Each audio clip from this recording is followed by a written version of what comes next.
మా అమ్మ మమ్మల్ని మస్తు కష్టపడి పెంచింది.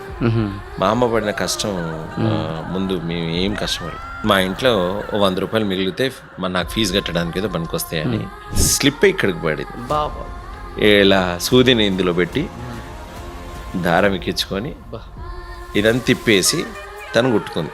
బా ఏమైంది అని ఓపెన్ చేస్తే డాక్టర్ ఇల్లు ప్లస్ క్లినిక్ ఒకటే. లోపలికి వెళ్ళి మంచిని లాగొచ్చాను.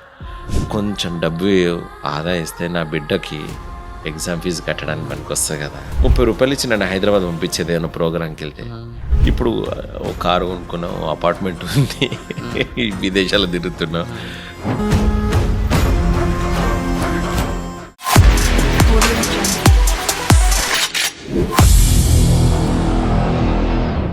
సరే, మీరు లైఫ్లో చాలా కింది స్థాయి నుంచి వచ్చారు, చాలా కష్టపడి వచ్చారు, చాలా స్ట్రగుల్స్ కూడా అనుభవించి వచ్చారు. ఇక స్ట్రగుల్స్ అంటే చూసుకుంటూ పోతే చాలానే ఉన్నాయి మీ లిస్ట్లో.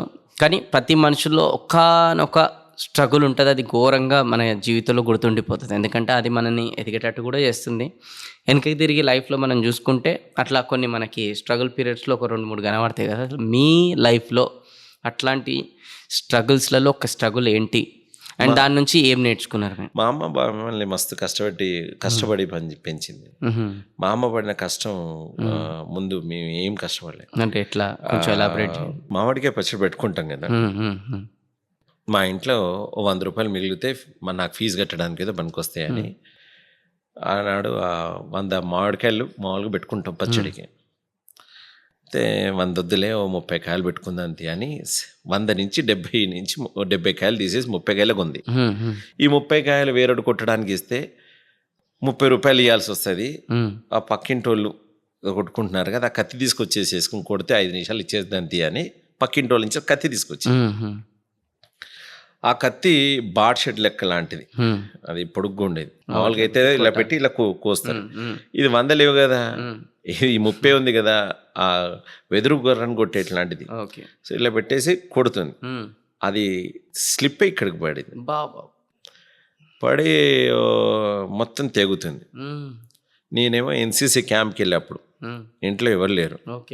సో అమ్మాయి లేచి ఒక చీర చింపి పసుపు పెట్టి కట్టేసుకొని నీళ్లు వేడి చేసి అందులోపల సూది దారం వేసింది, వేడి నీళ్ళను వేసి పారబోసి మంచిని తాగి ఒకవైపు ఇంటి డోర్ ఉండేది వేసి ఇలా సూదిని ఇందులో పెట్టి దారం ఎక్కించుకొని ఇదంతా తిప్పేసి తను కుట్టుకొని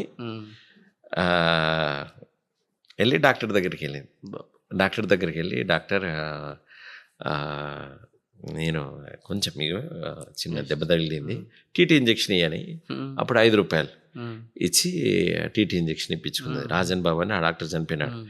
ఇప్పించుకొని వచ్చింది.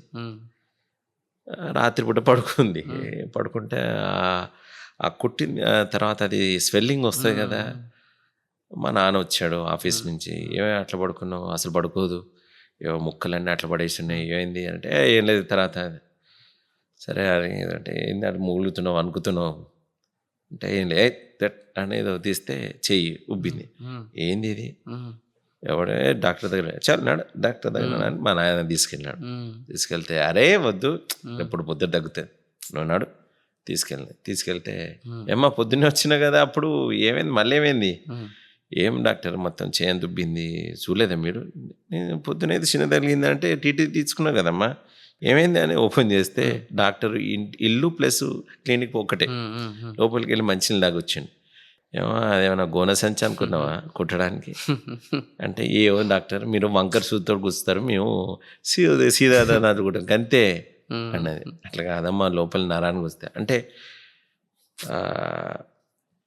కొంచెం డబ్బు ఆదా ఇస్తే నా బిడ్డకి ఎగ్జామ్ ఫీజు కట్టడానికి పనికి వస్తుంది కదా అని డబ్బు విలువ తెలిసిన ఆ కష్టం ముందు 30 రూపాయలు ఇచ్చి నన్ను హైదరాబాద్ పంపించేది ఏమన్నా ప్రోగ్రామ్కి వెళ్తే.